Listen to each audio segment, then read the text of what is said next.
Hey everyone, it's Jason Franks with Games for Gaijin, back after a long layoff. I don't really have a great excuse. Work and travel and all sorts of other stuff have just been getting in the way, so I really apologize. I have not uploaded a video since like mid-September, but thank you for sticking with the channel. We are now only 3 weeks away from Tokyo Game Market 2018 Fall Edition, and I thought, well, I'm going to go to the show and I'm going to check out a ton of games. I better give everybody out there a preview of the ones I'm most excited for. So my goal is to put out maybe 2 or 3, maybe 4 videos profiling some of the games that have caught my eye, that I'm interested in trying, or that I've already decided I'm definitely bringing home with me so that you guys can get as excited for Tokyo Game Market as I am. So without further ado, let's start talking about my favorite games. Let me get out my handy dandy shopping list. I'll show you guys a few screenshots and point you to the links in the description below if you want to check out any of these. But these are definitely the games I'm most excited about. So let's start with the ones that I'm definitely going to purchase. So first up, from Analog Lunchbox, Airship City. This is a 3 to 4 player heavy worker placement economy resource management game. At least that's the impression I get. They already have English rules up on their website.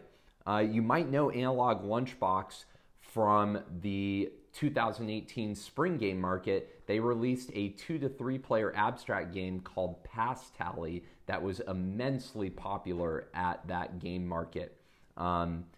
Their other game they released at 2018 Spring was Coffee House, that I think would have been really popular as well, but it had a huge Japanese language dependency. Airship City, on the other hand, already has English rules, as I mentioned, and the components themselves do not appear to require previous Japanese knowledge.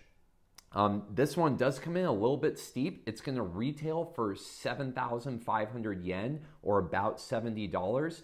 At Game Market, I'll be able to pick it up for 60, so pretty good deal. I believe Analog Lunchbox already debuted this one at Spiel a few weeks ago, but this is going to be the Asia premiere at Game Market 2018 Fall Edition. So I'm very excited to pick up what is going to be one of the heavier games to come out of a Japanese board game designer. Next up is Jumble Order. This is from publisher, I'm not going to say this wrong, Ayatsurare Ningyukan. You may know him if you've been following Japanese board games previously. I would say his most popular game in the West is Sweet Stack, which I did for episode 3 of Games for Gaijin. But he has a few other really popular kind of niche Japanese board games that he has published over the years. This is his newest offering, and it definitely has me intrigued for 2 reasons. One, it's a deck builder, which is very uncommon in Japanese board games. That is not a popular mechanic here in Japan for most publishers.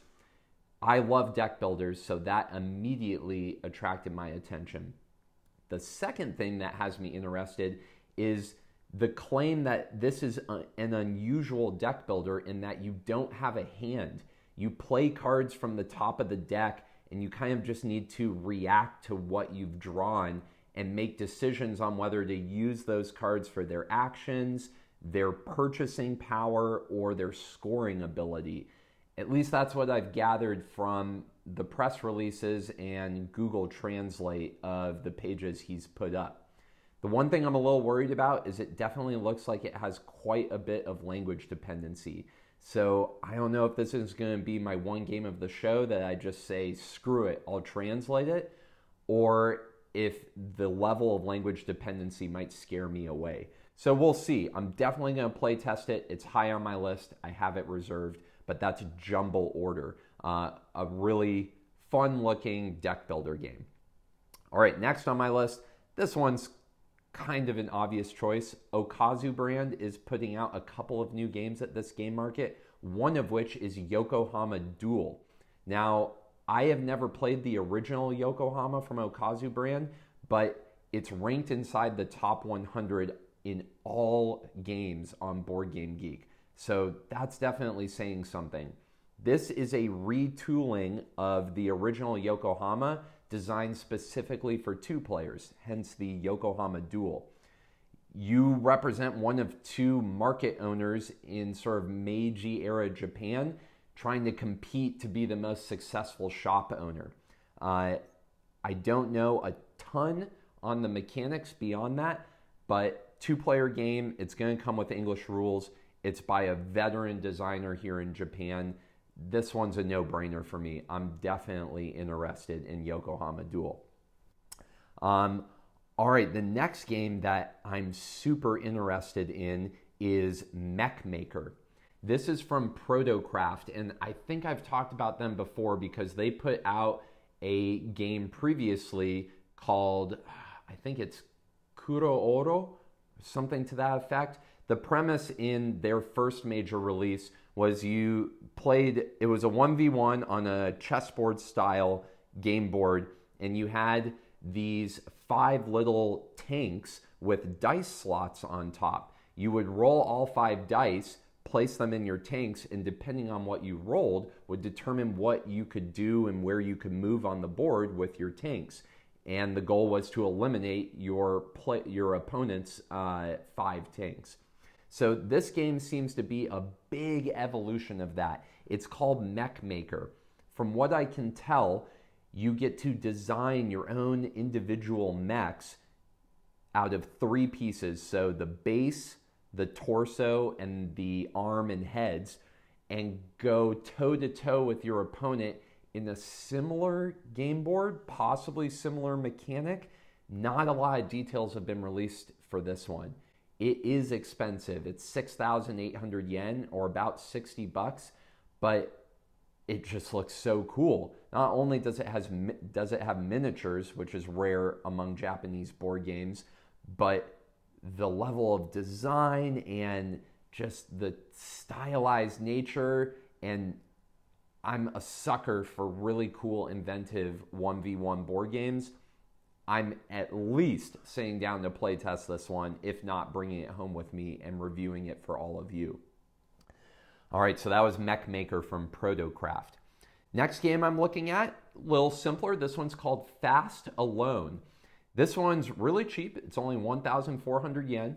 And what it is it's 5 solo game boards in one pack. The intent is to provide you with 5 miniature solo board games that all you need is a few dice and a whiteboard marker, which are included in the set, to be able to play what the designer describes as 5 unique solo board games, and each board comes with 2 sides, so there's some variation to it. This one attracted my eye, 1, because I'm getting a little more interested in solo board games, but 2, because I travel a lot over here for work and for pleasure. This sounds like a great cheap pickup to bring with me for those long plane rides. My wife and I are going to Australia in January. That's a 9.5-hour flight. It'd be nice to have this little portable solo board game pack to keep me occupied when I'm tired of watching movies or playing my Switch or something. So, gonna check this one out. Low financial investment. I'm intrigued.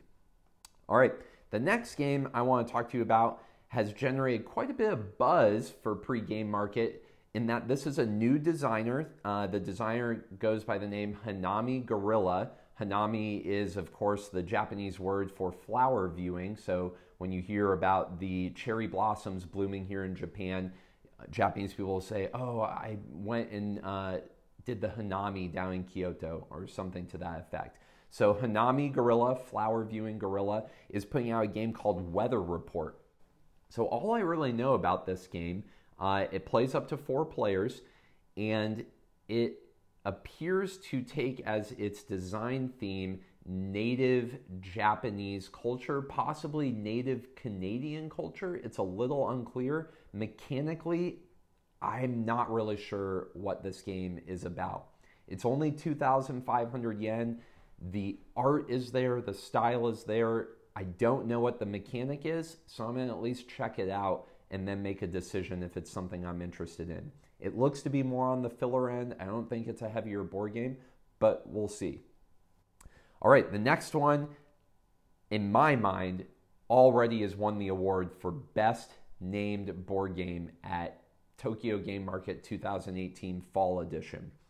The name of this board game, and they've put the English on the box, so this is what they want to call it, is ESP Pizza Delivery Man Coming to the Ghost Town. You heard that correctly. ESP, as in Psychic Mentalist Powers, Pizza Delivery Man Coming to the Ghost Town. This one is by publisher One Draw. It's retailing for 3,000 yen, which seems a little steep for what it is. What I can gather is it's for 2 to 3 players, where one player is the mayor of the ghost town, essentially the GM of the game. And the competitor in the board game is the pizza delivery man trying to find, I think, either lost pizzas or houses where the address is unclear in this ghost town and deliver them in a certain amount of time before the pizzas are free. I don't know if this game is going to have a rigorous timing mechanism or some method of turn counting to determine if you've delivered the pizza on time, but the basis is that the GM is trying to build a really confusing ghost town and use the spirits throughout the town to confuse the pizza delivery man player. The pizza delivery man player has to use a pencil and paper to draw out what they think the town looks like to make sure that they're delivering the pizzas to the right addresses. So the GM, the mayor of the ghost town, has an actual game board, as you can see in the screenshot I took here. The player is the one trying to deliver all the pizzas. I don't know how the third player will factor into this. Maybe they can play as some of the ghosts in the ghost town, but it sounds more like a 2-player game that's competitive in a roundabout way, the mayor versus the delivery man. But I don't know, too interesting not to check out. I reserved it. I'm going to play test it. We'll see if I bring it home with me. All right, the next game I'm very excited about is the other new title that Okazu brand, Hisashi Hayashi, is debuting at Game Market 2018 Fall Edition, and that's 5x5 City. Now, I've said in some of my previous videos that tile laying, that mechanic, is definitely overused in Japanese board game design. I'm a little burned out on it. It wasn't my favorite mechanic to begin with, so I'm not convinced that I'm going to pick up 5x5 City yet. But when Hisashi Hayashi puts out any new game, you owe it to yourself to check it out. And this one does look really interesting. As the name implies, you're trying to build a town on a 5x5 grid. There are rules about what buildings you can place where, and certain buildings in your town activate special effects. So it's your classic tile laying engine builder. It sounds a little more complex than Happiest Town, which was just a straight stick engine builder that I picked up at the spring game market. I'm going to check it out, but for 3,000 yen, would I rather have this or ESP Pizza Delivery Man? I'm not sure. That's why I'm going to go play test them. All right, the last 3 games I want to talk to you about today are a little bit of a special category. So the first one is that through a separate publisher, Boon Boon Games, they are re-releasing Hisashi Hayashi of Okazu Brands' awesome board game String Railway. You could say this is one of the games that really brought Hisashi Hayashi to the forefront of Western board gamers' sense of awareness of board games in Japan. The original String Railway debuted at Tokyo Game Market 2009. So this game is 9 years old. Boon Boon Games is re-releasing the second edition of the game. So not the first edition, which I happened to find a copy of used at the Shinjuku Surugaya location a few weeks ago. Not the European third edition, which really lost a lot of the really fun Japanese metro cartoony art that I think attracted a lot of people to the first and second edition. They're re-releasing the second edition, which maintains the art from the first edition, but keeps the rule improvements and the capability of playing up to 5 from the third edition. So in my mind, it's the best of both worlds. It's only going to be 3,500 yen, which is a little steep for what String Railway is, but considering it's the best edition, it's re-released, and it's coming with some never-before-released promo cards to be added into the game, to me, it's a no-brainer. I've been trying to hunt down a copy of the third edition of this game since I came to Japan. I am so excited to pick this up and show it to you guys. Obviously, lots of reviews and videos have been made about it. It's 9 years old, but it's one of the most inventive games to come out of Japan, and I feel like it's really emblematic, so I'm excited to add it to my collection. The second game that I want to talk about, I've mentioned previously, probably all of you know about it. Fans of Asian board games have been seeing this game for years. It's Tokyo Highway from E10 Games. But this is why I'm telling you about Tokyo Highway, because you're probably thinking, yeah, it's E10 Games' most famous game. It's 1 to 2 players, super fun, but it's been around forever. Why am I previewing it in this video? It's because earlier this year, Asmodee acquired the rights to publish and distribute a new version of Tokyo Highway outside Japan. That's significant because Asmodee's version is going to combine the extremely rare and impossible to find 3 to 4 player expansion into their new edition. So Asmodee's edition of Tokyo Highway right out of the box is going to play up to 4 players. That's why I've been putting off buying this game. I knew I was going to purchase it, but I wanted to make sure I could find the 3 to 4 player expansion first. Now I don't have to. E10 Games is going to be having and selling Asmodee's new full 4-player edition of Tokyo Highway at the 2018 Fall Tokyo Game Market. I'm pretty sure I have to pick this up because E10 Games always discounts their games at the convention. So I've wanted this since I got here in Japan. Why wait? I think I'm going to bring this one home with me.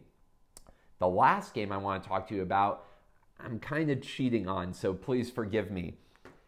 And that is Mini World War II from Force Formosa Games. I'm cheating because they're bringing this to Game Market. It's a game you should pick up at Game Market, but clearly I jumped the gun. Force Formosa brought Mini World War II to Spiel a few weeks ago, and luckily enough, I had a really good friend, James Nathan from Opinionated Gamers, send me a copy of Mini World War II because he knew how much I wanted to play this game. And I am so excited to play it. I've already gotten one game of it in, and I just want to get it to the table over and over. It's a light war game for 4 players. 1 player plays Germany, 1 Soviet Union, 1 Japan, and 1 United Kingdom.